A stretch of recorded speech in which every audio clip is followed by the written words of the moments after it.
Mr. Speaker, with just 8 days to go before the referendum, the Labour position is that we're going to be voting to remain because we believe it's the best way to protect families, protect jobs and protect public services. We would oppose any post-Brexit austerity budget, just as we have opposed any austerity budget put forward by this government.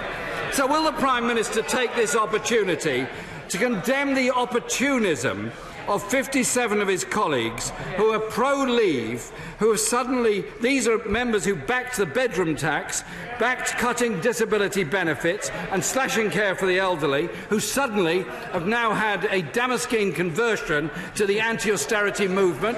Does he have any message for them? Does he have any message for them at all? What I'd say to the right honourable gentleman is there are very few times when he and I are on the same side of an argument. And this must say to people watching back at home that when you've got the leader of the Labour Party, and indeed almost all of the Labour Party, a Conservative government, the Liberal Democrats, the Greens, the official Ulster Unionists and the Scottish National Party all saying we have huge disagreements, but on this vital issue for the future of our country, the best option for Britain is to vote to remain in a reformed European Union, that really says something. It says something. And the truth is this.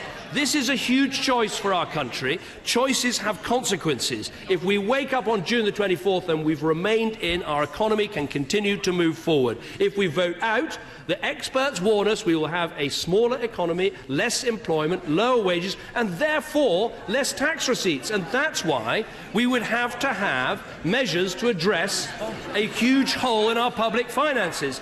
And nobody wants to have an emergency budget. Nobody wants to have cuts in public services. Nobody wants to have tax increases. But I would say this, there's only one thing worse than not addressing a crisis in your public finances, than addressing it through a budget, and that is ignoring it. Because if you ignore a crisis in your public finances, you see your economy go into a tailspin, you see confidence in your country reduced. We can avoid all of this by voting Remain next week.